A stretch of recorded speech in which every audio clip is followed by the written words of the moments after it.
এই মুহূর্তে পৃথিবীর মধ্যে সবচাইতে সৌভাগ্যবান ব্যক্তি আপনি, কারণ হচ্ছে তাইফের ময়দানে বিশ্বনবী সাল্লাল্লাহু আলাইহি ওয়াসাল্লামের রক্তে ভেজা পাথর এখনো বিদ্যমান, আর আপনি সেটা দেখতে পাচ্ছেন। মাশাআল্লাহ, এই ভাইটির ট্যালেন্ট একটু দেখুন। তিনি সোনা গহনা দিয়ে ইমাম হোসেনের রওজা শরীফটা তৈরি করেছেন। সুবহানাল্লাহ। আপনাদের কাছে একটা রিকোয়েস্ট করবো, যারা ইমাম হোসেনকে ভালোবাসেন তারা এই ভিডিওটা সর্বোচ্চ শেয়ার করে দেবেন। কাবা শরীফটা ধাক্কা মারার ক্ষমতা আমাদের মুসলমানদের নাই। যারা শেয়ার করতে না পারেন ভিডিওতে একটা লাইক করে কমেন্ট বক্সে আমিন লিখে যান। এই জায়গাটা বারবার দেখলেও পরাণ ভরে না, কারণ এটাই সেই মক্কার কবুতর চত্বর, যেখানে হাজার হাজার কবুতর এসে বসে থাকে এবং মানুষ যে যার মতো কবুতরকে খাবার খাওয়ায়। মাশাল্লাহ।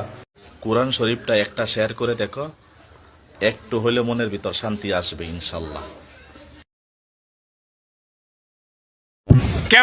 কাবাগরের বাইরের দৃশ্য আমরা সবাই দেখেছি, কিন্তু ভিতরের দৃশ্য দেখার সৌভাগ্য সবার হয় না। জানি শয়তান আপনাকে আটকাবে, তারপরে ভিডিওটা শেয়ার করে দিয়েন যাতে এই কাবাগরের ভিতরের দৃশ্যটা সবাই দেখতে পারে। কাবা শরীফটা ধাক্কা মারার ক্ষমতা আমাদের মুসলমানদের নাই। যারা শেয়ার করতে না পারেন ভিডিওতে একটা লাইক করে কমেন্ট বক্সে আমিন লিখে যান। এই জায়গাটা বারবার দেখলেও পরাণ ভরে। দেখুন, এই মসজিদের দান বক্সটিকে খাটলার ডিজাইনে তৈরি করা হয়েছে, যাতে মানুষ মসজিদে এসে মন থেকে দান করেন এবং উপলব্ধি করতে পারেন যে মৃত্যুর পরে শুধু এই দানের সোয়াবই তাদের সাথে যাবে, আর কিছু না।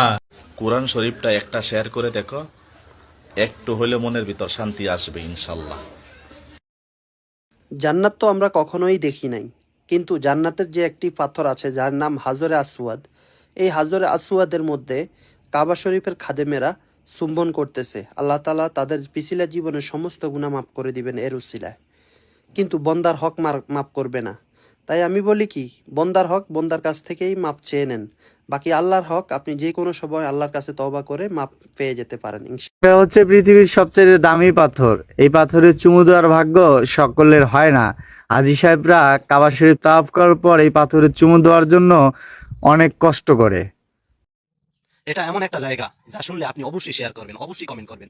আপনি যদি শেয়ার না করেন তাহলে আপনার মনটা ভালো লাগবে না। এটা হলো আরাফার ময়দান। মাশাআল্লাহ ভাই, ভিডিওটা একটু লক্ষ্য করে দেখেন। এই ভাইটা গেছে প্রথমবারের মতো হজ করার জন্য। দেখেন, নবীর রওজা মুবারকের সামনে যায় বলতেছে, হে আল্লাহ, আপনি প্রত্যেকটা মানুষকে হজ করার তৌফিক দান করেন, আমিন। সবাই ভিডিওটা শেয়ার। কাবা শরীফের সবচেয়ে উঁচু পাহাড় এটা। এই পাহাড়ে এত পরিমাণ বাতাস বয় যে মনে হয় মানুষদের উড়িয়ে নিয়ে যাবে। তারপরও হাজিদের কোনোদিন ক্ষতি হয়নি, সবকিছুই আল্লাহ তাআলা। দেখুন, 1,30,000 টাকা খরচ করে টানা একটা বছর পরিশ্রম করে এই কাবা শরীফ এবং মদিনা শরীফটা তৈরি করেছেন। মাশাআল্লাহ, সুবহানাল্লাহ। আপনাদের কাছে কিছুই চাই না, শুধু এই ভিডিওটা শেয়ার করে অন্য ভাই ব্রাদারকে দেখার সুযোগ করে দেবেন। এটাই সেই পাথর সৌদি আরবের মরুভূমিতে 5,000 বছর ধরে এখনো দাঁড়িয়ে আছে। সুবহানাল্লাহ। আল্লাহ চাইলে সবই পারেন ভাই। আপনি এই পাথরটি প্রথম দেখে থাকলে এরকম দৃশ্য আমি প্রথমবার দেখলাম। দেখুন, এই ভাইগুলা জিম করতে গিয়েছে, আর যখন আজান হয়েছে তখন আর দেরি না করে সেভাবে নামাজ আদায় করতে বসে গেছে। এই ভাইগুলোকে লাইক দিয়ে যাবেন আর ভিডিওটা বেশি বেশি শেয়ার করে দেবেন। পৃথিবীর মধ্যে একমাত্র সৌন্দর্য জায়গা হলো মদিনা শরীফ। এই মদিনা শরীফে একমাত্র মুসলিমরা যেয়ে থাকে। আমি মন থেকে দোয়া করি যারা এই ভিডিওটা